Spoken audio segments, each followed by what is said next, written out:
Esta noche en Ukraine Today, día de luto en Kiev. Al menos 22 personas murieron en el masivo ataque ruso de ayer, entre ellas niños. Actualización del campo de batalla. Las fuerzas de defensa ucranianas alcanzaron un sistema de incursión enemigo en Crimea y repelieron un gran asalto ruso en el frente de Seversk. Trump bajo fuego. ¿Por qué el presidente de Portugal llamó a su homólogo estadounidense un agente ruso? Economía de guerra. El presupuesto de Polonia ganó más de $30.000 millones gracias a los refugiados ucranianos.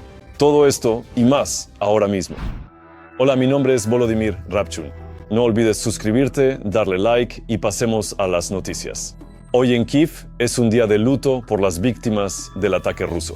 Hasta ahora se ha confirmado la muerte de 22 personas, incluidos niños. El ataque dañó más de 220 edificios residenciales. Las operaciones de rescate aún continúan. Lamentablemente, la cifra de muertos podría aumentar. También hoy, Ucrania honra a sus defensores caídos. Cerca de Kiev se ha inaugurado oficialmente el Cementerio Nacional Militar Conmemorativo. Gloria eterna a los héroes.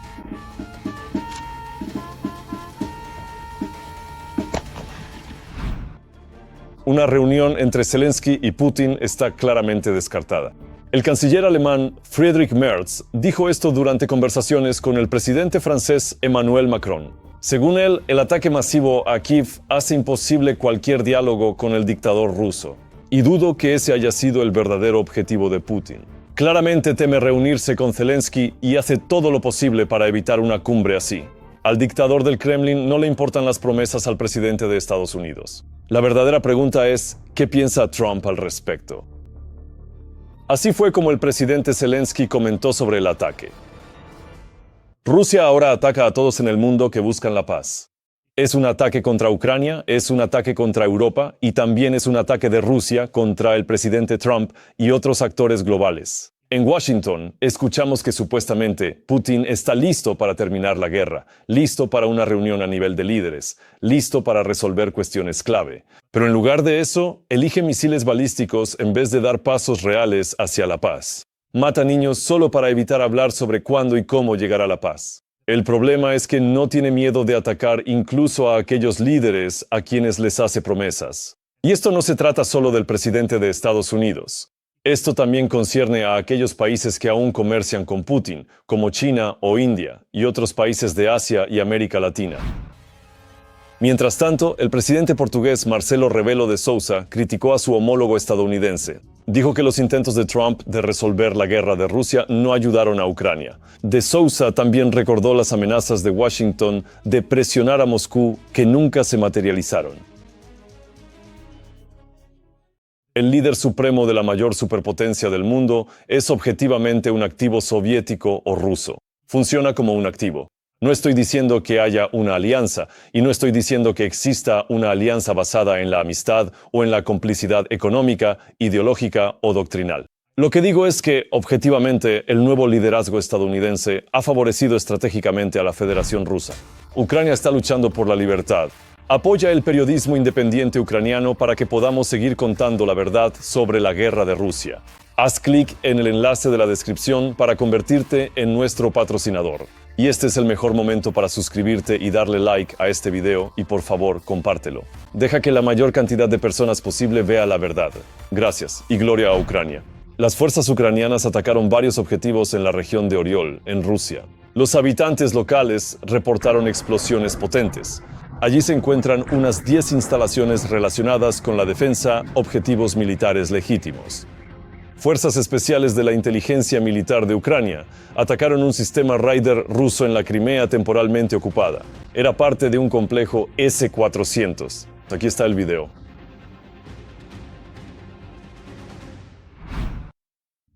En el frente de Seversk, las tropas ucranianas repelieron un asalto ruso masivo. Drones de reconocimiento grabaron la batalla. 4 vehículos blindados enemigos y unos 30 invasores fueron eliminados. Solo en las últimas 24 horas, Rusia perdió al menos 850 soldados entre muertos y heridos. Desde el inicio de la invasión a gran escala, eso ya suma 1.180.480 efectivos.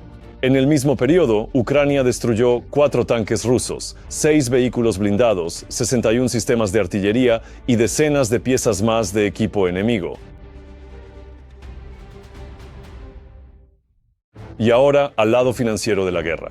La Unión Europea está considerando, por primera vez, utilizar un mecanismo de sanciones secundarias contra terceros países que ayuden a Moscú a eludir las restricciones. Aquí están los detalles. Por primera vez, la Unión Europea podría emplear el mecanismo de sanciones secundarias contra terceros países que ayuden a Moscú a evadir las restricciones existentes.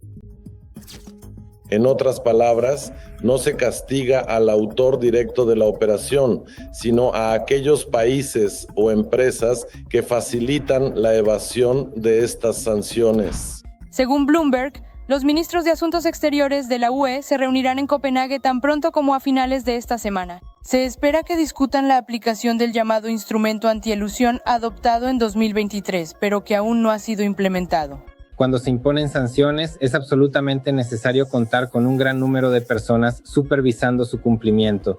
Por eso hay críticas significativas a las políticas de Trump cuando recorta fondos a aquellas agencias gubernamentales estadounidenses que, en realidad, deberían supervisar el cumplimiento de las sanciones. Cuando falta este tipo de supervisión, su eficacia dista mucho de ser ideal. El mecanismo de restricción permite prohibir la exportación, suministro o transferencia de ciertos bienes a países que, según Bruselas, están ayudando a Rusia a eludir el régimen de sanciones.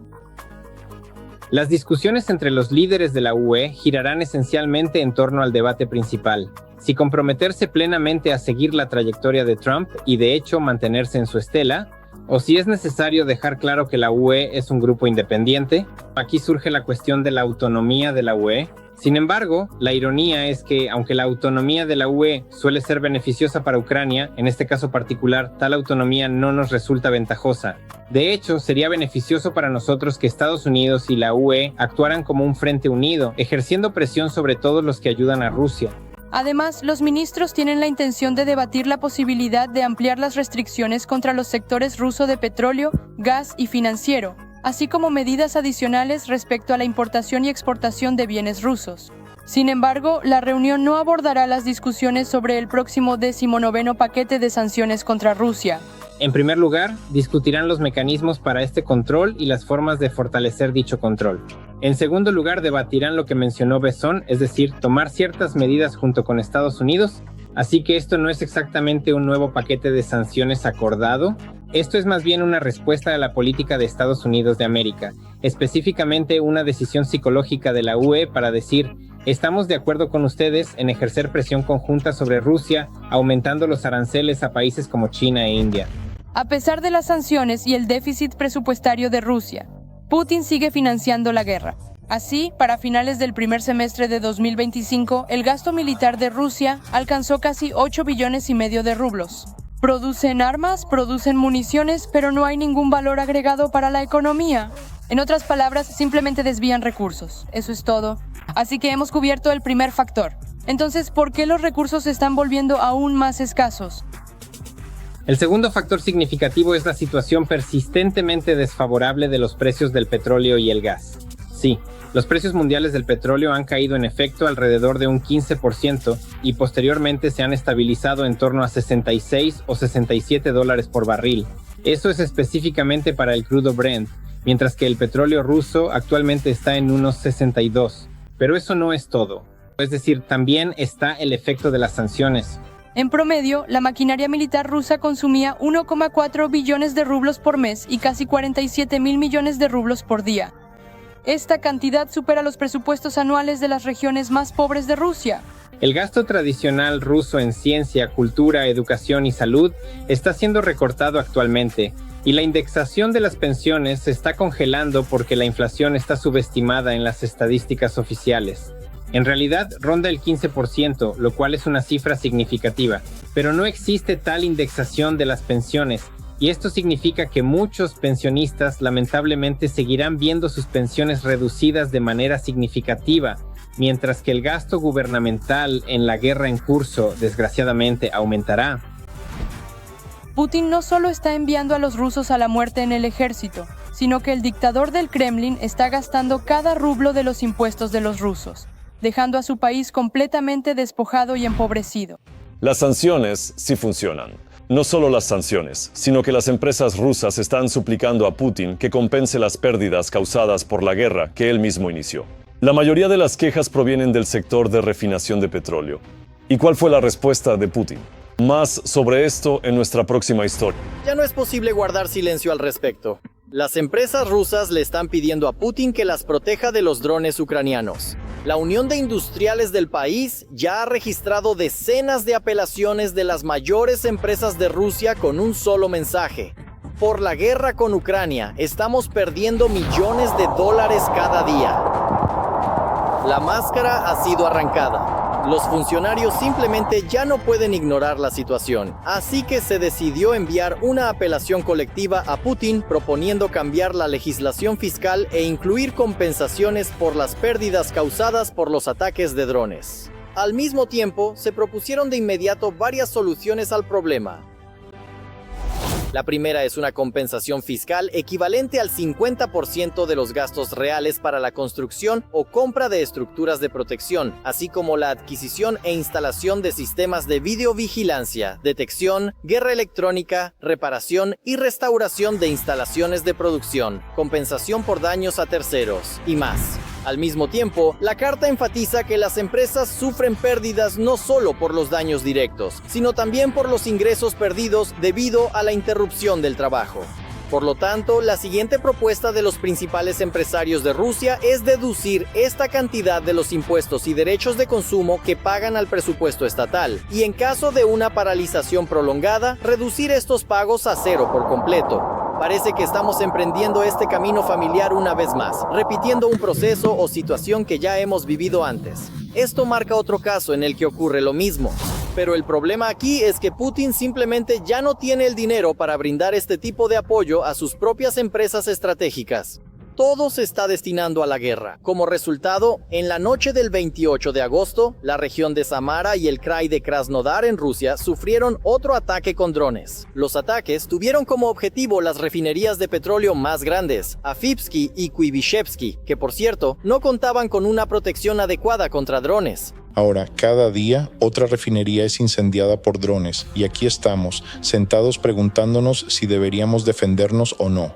Así son los rusos, que no solo tardan mucho en reaccionar, sino que tardan demasiado.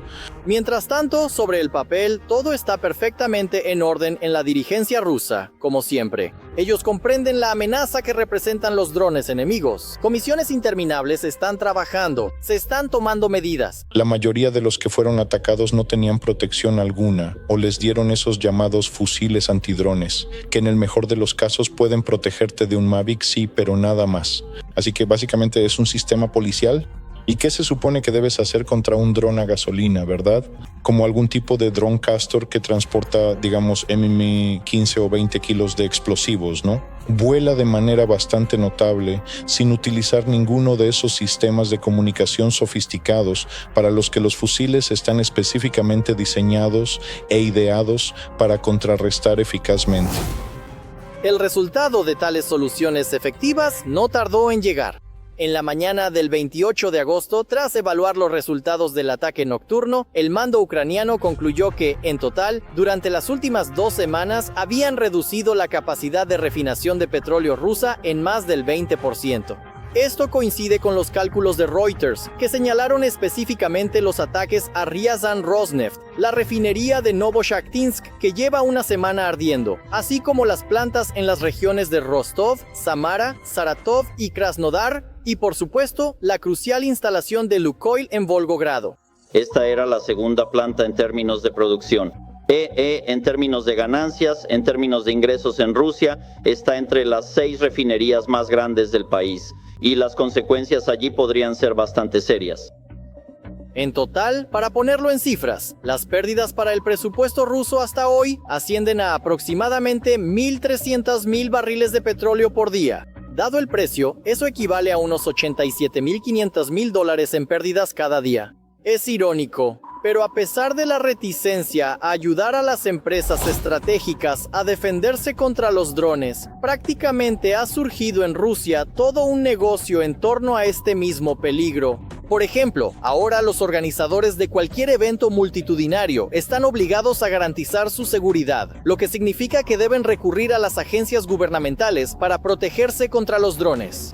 Supongamos que estamos organizando algún evento público a gran escala, algo puntual como por ejemplo las escarlatas de San Petersburgo o tal vez un gran foro económico o algo por el estilo. Obviamente, al tratarse de un evento único, los sistemas de seguridad solo se utilizan durante unos pocos días para cubrir el foro, el festival y así sucesivamente.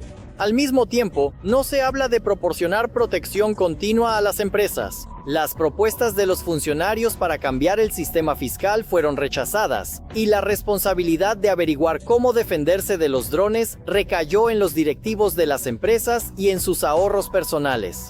Después de eso, parece que hubo un suspiro de alivio en Ucrania. Después de todo, no todas las empresas pueden permitirse medidas de seguridad que cuestan varios millones de rublos. Existen instalaciones que pueden ser objetivo. No se trata necesariamente solo de infraestructuras energéticas como enormes refinerías de petróleo o grandes depósitos de combustible. También incluyen de manera integral diversos centros logísticos, nodos de infraestructura, fábricas a gran escala, sitios militares críticos, aeródromos operativos y bases seguras para diferentes tipos de equipos esenciales. En todos estos lugares cruciales habría más que suficientes drones para absolutamente todo. Vuela más lejos. No, eso absolutamente no va a suceder. De ninguna manera. Finalmente, el presupuesto de Polonia ganó más de 30.000 millones de dólares, gracias a los ucranianos que viven allí temporalmente.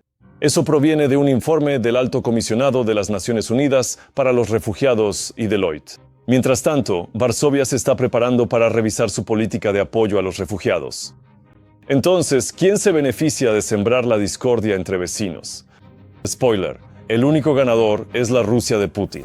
1 de cada 10 negocios en Polonia es ucraniano y 1 de cada 12 empresarios privados es ucraniano.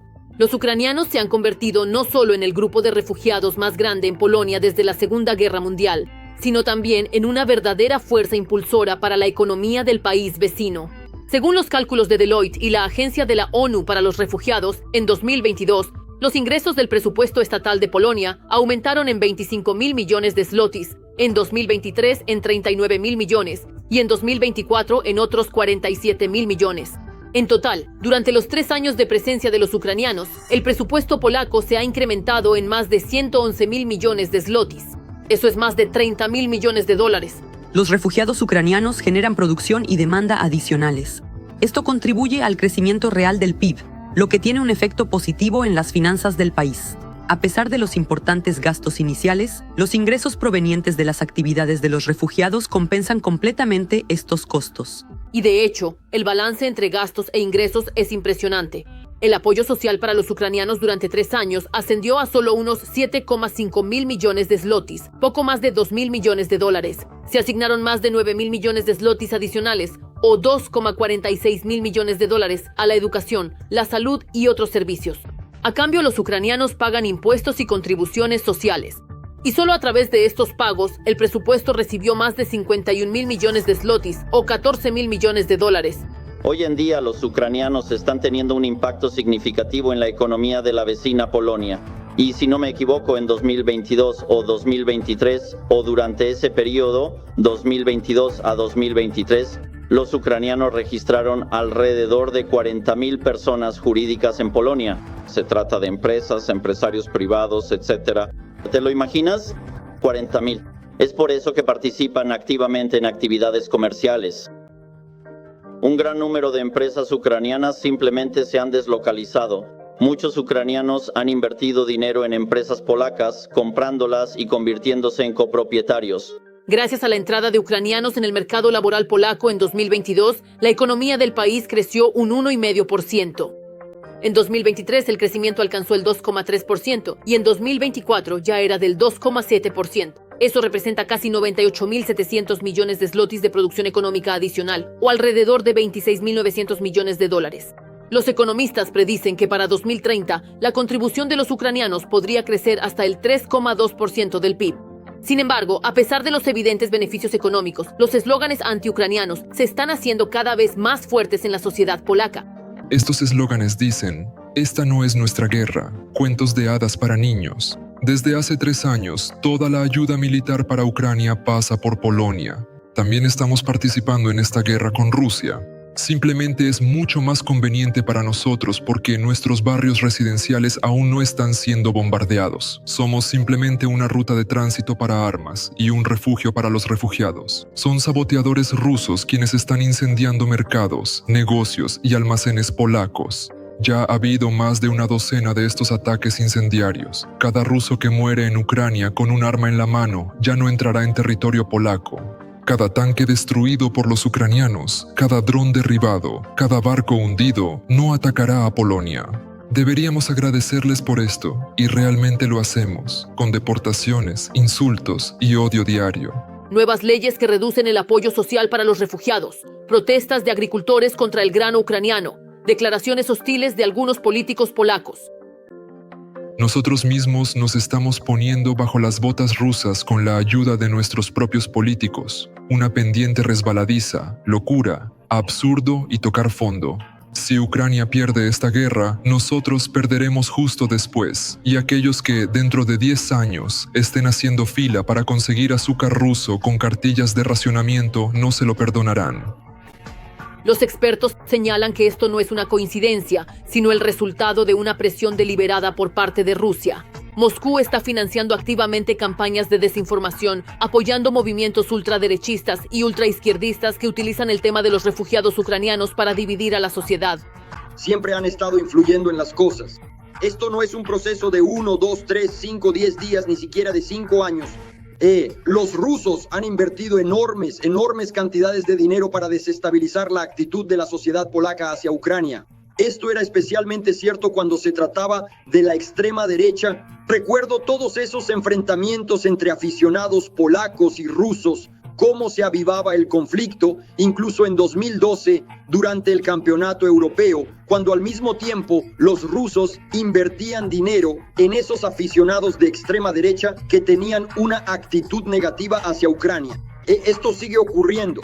Esta situación está siendo alimentada, por el soborno político de varios políticos polacos que están agitando estos temas ucranianos en el país.